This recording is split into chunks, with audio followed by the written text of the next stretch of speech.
ওই সিচুয়েশনে মানে 5 তারিখের আগে আপনার ট্রিটমেন্ট পেতে ছাত্র আন্দোলন হিসেবে বৈষম্য বিরোধী ছাত্র আন্দোলনে আহতদের সঙ্গে দেখা করতে মঙ্গলবার সকালে রাজধানী জাতীয় অর্থোপেডিক হাসপাতাল ও পুনর্বাসন প্রতিষ্ঠান নিটোরে যান আন্তর্জাতিক অপরাধ ট্রাইব্যুনালের তদন্ত সংস্থা ও প্রসিকিউশন টিম।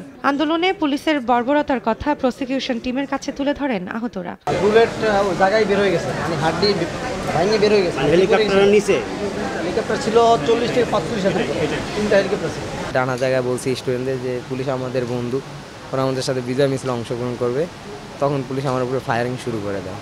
আমার ডান হাতে গুলি লাগে, তখন আমি দেখতেছি আমার বন্ধুর বুকে গুলি লাগিয়ে গেছে। আমি 15 মিনিটের মতন রিকোয়েস্ট করি শুধু পা ধইরা, কিন্তু ওরা মানে নিতে দেয় নাই। ওরা আমার সামনে ওর গলার উপরে পাড়া দিয়ে আর গলার হাতটা ভেঙে ফেলায়। এ সময় ট্রাইব্যুনালের চিফ প্রসিকিউটর মোহাম্মদ তাজুল ইসলাম বলেন, ছাত্র জনতার আন্দোলনের ঘটনা তদন্তে বেশ কিছু চাঞ্চল্যকর তথ্য পাওয়া গেছে। আন্দোলন দমনে গুলি চালানোর সময় পুলিশের পোশাক পরিহিত অনেককেই হিন্দি ভাষায় কথা বলার অভিযোগ পাওয়া গেছে বলেও জানান তিনি। হিন্দি ভাষায় কথা বলেছে, এটা আমাদের এই পেশেন্ট যারা আছেন যে তাদেরকে গুলি করার সময় হিন্দিতে গালাগালি করেছে, পালিয়ে যেতে বলেছে। আমরা এটা পর্যালোচনা করে আমাদের আইনে যে দেশের নাগরিকই হোক, বাংলাদেশের সীমানার মধ্যে যদি কোনো ক্রাইমস এগেইনস্ট হিউম্যানিটি করে, এই আদালতের সেটা বিচার করার ক্ষমতা আছে।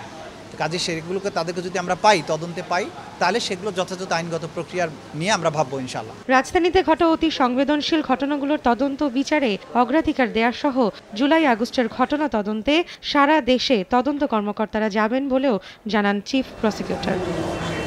রৌনক নিয়ন্তা, সময় সংবাদ, ঢাকা।